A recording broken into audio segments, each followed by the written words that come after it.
রাষ্ট্রপতি শাহাবুদ্দিন চুপ্পু পদে টিকে গেলেন বিএনপির কারণে। আমরা এটা দেখেছি, জুলাই আন্দোলনে পালিয়ে যাওয়া আওয়ামী লীগও বিএনপির ইচ্ছা না থাকায় নিষিদ্ধ হচ্ছে না।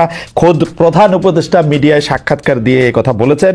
কিন্তু আওয়ামী লীগ পালিয়ে প্রবাসী, তারা যুক্তরাজ্য জাপানে রাজনৈতিক সভা করছে, সেখানে শেখ হাসিনা অডিওতে বক্তব্য দিচ্ছেন। প্রবাসে সক্রিয় আওয়ামী লীগকে কি দেশে সুযোগ দেওয়া উচিত নাকি অনুচিত? বেরিসা ফারহানা, আপনি যদি ওইটা একটু বলতেন যে শেখ হাসিনা যে অডিওতে বক্তব্য দিতেছেন প্রবাসে বিভিন্ন জায়গায়, ওইটা দিয়ে যদি মন্তব্য করতেন। জি, ওইটা নিয়ে আমার মন্তব্য খুব পরিষ্কার। আমরা শুরুতেই শুনলাম যে শেখ হাসিনা দেশ থেকে পালিয়ে গেছে। পালাতে দিল কারা? এক, কেন তাকে? আমি জানি সেনাবাহিনীর সাহায্য নিয়ে তিনি বিমানে করে পালিয়ে গেছেন দেশ থেকে। সেনাবাহিনী তাকে তার হেফাজতে নিতে পারতো কিনা এই প্রশ্ন আমি রাখি, কারণ তিনি তো আসলে প্রত্যক্ষ এবং পরোক্ষ ভাবে 2000 হত্যাকাণ্ড, 25,000 মানে কি বলে অ্যাসল্ট এবং প্রায় 1,500 মানুষের চোখ হারানোর সঙ্গে সম্পৃক্ত, তাই না? দুর্নীতি সরিয়ে রাখি। 2 হলো 800 সামথিং এর একটা তালিকা নাকি ছিল সেনাবাহিনীর কাছে যারা তাদের হেফাজতে ছিল। সেই তালিকায় কাদের নাম ছিল এখন পর্যন্ত আমরা জানি না। তারা দেশ থেকে পালালো কি করে বা আদৌ পালিয়েছে কিনা তাও আমরা জানি না। আচ্ছা, আমরা অল্প কিছু লোককে বিচারের আওতায় আনতে দেখলাম, এবং ফর এক্সাম্পল সালমান এফ রহমানের বিরুদ্ধে খুনের মামলা। আরে যার বিরুদ্ধে আপনি শেয়ার কেলেঙ্কারি নিয়ে কিংবা ব্যাংক লোপাট নিয়ে বা এস আলমের বিরুদ্ধে ব্যাংক খাওয়া নিয়ে মামলা করতে পারেন, তাদের বিরুদ্ধে আপনি 302-তে গেলেন। মানে যার যেদিকে যাওয়ার কথা না তারটা সেদিকে গেলেন। এতে হয় কি, মামলার মেরিট কমে যায়, জনগণের বিশ্বাস কমে যায়, এবং last but not the least, মানুষ মনে করে ও ওরা তো এখন পাওয়ারে নাই, এখন সব ওদের বিরুদ্ধে ঢালাও মামলা হবে। আবার যখন ওরা পাওয়ারে আসবে তখন এগুলো সব ঢালাও মামলা হিসেবে বাতিল হয়ে যাবে। এবং কালচারের মধ্যে আমরা চলতেছি। এবং এখন তো ন্যারেটিভ আরো পাল্টে গেছে যে শেখ হাসিনা আসলে বিদেশে পালায় যান নাই, জানো নাই, তাকে জোর করে তাকে একটি বিমানে উঠিয়ে দেওয়া হয়েছে এবং সেখান থেকে জোর করে তাকে মানে বাইর করে দেওয়া হয়েছে, যেটা আসলে প্র্যাকটিক্যালি ইম্পসিবল। শেখ হাসিনা প্রধানমন্ত্রী থাকা অবস্থায় তিনি যদি চাইতেন তার গায়ে স্পর্শ করার আগে এসএসএফ এর অনেক জায়গাগুলি পার হয়ে অনেকগুলিটা হইতে তিনি পালায় গেছেন, সেইটাই ঠিক। বাট নেগেটিভ এখন পাল্টানো হয়েছে।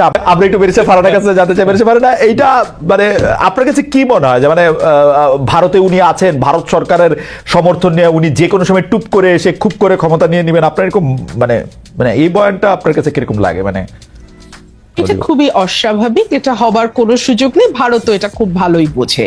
কিন্তু ভারতের যে বিষয়টার সমস্যা হচ্ছে সেটা হচ্ছে যে শেখ হাসিনা একটা কথা কিন্তু বলে ফেলেছিলেন, ভারতকে আমি যা দিয়েছি সেটা তারা আজীবন মনে রাখবে। এবং সত্যি আমরা এমন কিছু নেই যেটা ভারত চেয়েছে এবং পায়নি, কিংবা এমন কিছু যেটা ভারতের জন্য কল্যাণকর কিন্তু হয়তো মুখ ফুটে ভারত চাইতে পারেনি, সেটাও শেখ হাসিনা দিয়েছে। শেখ হাসিনাকে যদি ভারত এই মুহূর্তে রিটার্ন ব্যাক করে বাংলাদেশে, কিংবা আশ্রয় না দিত, সেই 5ই অগস্টের কথা আমি বলছি, তাহলে কিন্তু ভবিষ্যতে আর কেউ শেখ হাসিনার মতন এভাবে কর্মচারীর মতো আচরণ হয়তো আর কোন সরকার প্রধান করবে না ভবিষ্যতে। এখানে খালি দুইটা প্রশ্ন। একটা প্রশ্ন হচ্ছে, ভারত সরকারকে শেখ হাসিনা নিজের মুখে বলেছেন যা দিয়েছি তারা কখনো ভুলতে পারবেন না। ইউনূস সরকার এই দেওয়ার মধ্যে কোনগুলি বন্ধ করছেন সেটা আমার একটু বললেন। আর একটা জিনিস হচ্ছে যে মানে এই যে আপনি বলেছেন যে কর্মচারীর মতো আচরণ, কিন্তু এইটাও আসলে আর ভবিষ্যতে যে হবে না, এটা বন্ধ করার জন্য কি করা উচিত সেটা একটু যদি একটু বলেন 2 কথায়। আচ্ছা, আমি ইউনূস সরকারের ভেতরের কেউ না, আমি জানি না ইউনূস সরকার কি করেছে, তবে অ্যাপারেন্টলি একজন নাগরিক এবং একজন পর্যবেক্ষক হিসেবে আমি যেটা দেখি যে আগে আমরা ভারতের চোখে চোখ রেখে 15 বছর সরকারকে কখনো কথা বলতে দেখিনি। আমরা দেখেছি বর্ডারে মানুষ মারা গেছে, আমাদের খাদ্যমন্ত্রী কিংবা আমাদের কৃষিমন্ত্রী বা কিংবা আমাদের আওয়ামী লীগের কোনো মন্ত্রী বলছে এটা আমাদের দোষ, কারণ আমাদের লোকেরা গরু চোরা চালানের সঙ্গে যুক্ত, সো এই জন্য তারা গুলি খেয়ে মরে, এটা ঠিকই আছে, এটা ভারতের কোনো সমস্যা না। আমরা দেখেছি তিস্তা নদীর পানি ভারত বলছে যে এটা মমতার আপত্তির কারণে দিতে পারছে না, যদিও ভারতের কনস্টিটিউশন ধরে আমি আপনার শোতেই দেখিয়েছিলাম যে কেন্দ্রীয় সরকার চাইলে আরেকটা মানে দেশের সঙ্গে যে কোনো চুক্তি, যে কোনো ট্রিটি তারা করতে পারে, রাজ্যের অনুমোদন লাগে না। কিন্তু আমরা দেখেছি আমাদের সরকার আবার গলা বাড়িয়ে বলছে আসলে সত্যিই তো ভারতে কি করবে, মমতাই তো দিচ্ছে না, পশ্চিমবঙ্গের জন্য ভারত পারছে না। উল্টো আমরা দেখছি ফেনী নদীর পানি তারা দিয়ে এসছে। মানে এগুলো কিছু এক্সাম্পল দিলাম। এই জায়গাগুলোতে আমার মনে হয়েছে অ্যাটলিস্ট সরকার চোখে চোখ রেখে কথা বলছে। এবং দেখুন, প্রণয় ভার্মাকে ডেকে আনা, তলব করা, সাদা বাংলায় তলব করা, এটা কিন্তু আমরা আমরা এত বছর এভাবে তলব করার কালচার দেখি নাই। এটাতে যে খুব মহাভারত উল্টে যাবে কিংবা বিরাট কোনো বিপ্লব হয়ে গেল, নো, কিন্তু আমার তো একটা সত্তা আছে, স্বাধীন সত্তা। সেই সত্তাটা এবং বাংলাদেশের নাগরিক হিসেবে, একটা সার্বভৌম দেশের নাগরিক হিসেবে তো আমার কিছু চাওয়া, কিছু সম্মান আছে, তাই না? সেই জায়গাটাতে আমি উজ্জীবিত হই, সেই জায়গাটাতে আমি একটা স্পিরিট খুঁজে পাই, এইটুকুই। আর দ্বিতীয় যে প্রশ্নটা আপনি করেছেন যে একই রকম সরকার বা নতজানু সরকার ভবিষ্যতে আর আসবে কিনা, এখানেই না জনগণের নাগরিক হয়ে ওঠার প্রশ্নটা সম্পর্কিত, যেটা আমি আপনাকে কিছুক্ষণ আগে পার্লামেন্টের উদাহরণ দিয়ে বুঝাচ্ছিলাম। এদেশের মানুষ যেমন মনে করে এমপির কাজ কালভার্ট আর ব্রিজ বানানো আর 20% সেখান থেকে পকেটে ঢুকানো, একইভাবে মানুষ মনে করে তারা এই দেশের নাগরিক না। মানুষ মনে করে যে তারা এই দেশে আছে প্রজার মতন, এই জন্য তারা ট্যাক্স দিতে চায় না। খেয়াল করবেন, এই দেশে কিন্তু কর জিডিপির অনুপাত সবচেয়ে নিচে, কারণ সে মনে করে ট্যাক্স দিয়ে আমার লাভ, ওই টাকাটাই গচ্ছা, আমি তো কোনো সেবা পাবো না। আমাকে সেবা পাইতে হলে ওই লোকাল চেয়ারম্যানের পা ধরতে হবে, সামাজিক সুরক্ষায় যাইতে হলে আমাদের ওই এমপি সাহেবের পিএস এর পা ধরতে হবে। এই কারণে কি হয়, আমরা সিস্টেমকে ভোট দেই। আমাকে একটু সময় দেন খালেদ ভাই, আমরা না সময় নাই, তাহলে আপনি 30 সেকেন্ডে শেষ করেন, আর সময় নাই আমাদের, আমরা পার হয়ে গেছি। জি, আমরা সিস্টেমকে ভোট দেই। হ্যাঁ, যে কারণে মান্না ভাই বলছিল যে উনি একা দাঁড়িয়েছেন, ওনার দলটা দাঁড়াতে পারছে না, কারণ মানুষ মনে করে এই দল তো ক্ষমতায় আসবে না, মানে এই দল তো পার্ট অফ দ্য সিস্টেম হবে না।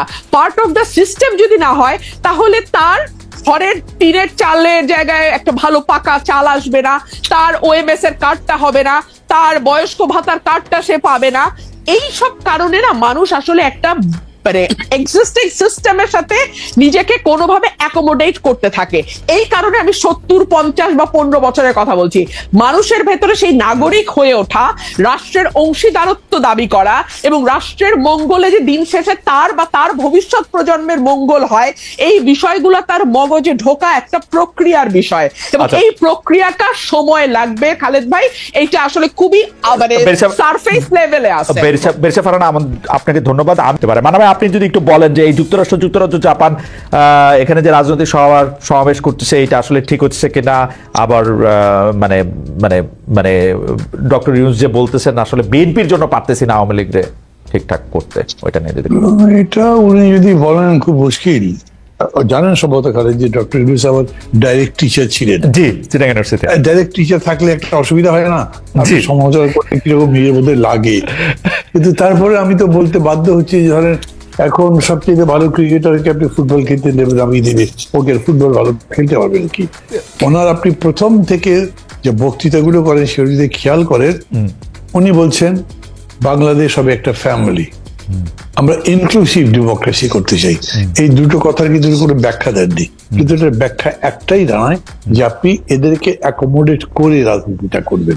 আমি এটাকে খারাপ ভালো কিছু বলছি না, কিন্তু আমি মনে করি it's a huge question from transition from fascism to democracy. কিভাবে যাবে যেটা ডেমোক্রেটিক ওয়ে? ডক্টর ইউনূস সম্ভবত মনে করতেন একটা ডেমোক্রেটিক ওয়েতে যেতে হবে। আমেরিকানরা তো সবসময় তাই বলে করে গণতান্ত্রিক পদ্ধতিতে এইটা করা যাবে না, এগুলো সব বলে।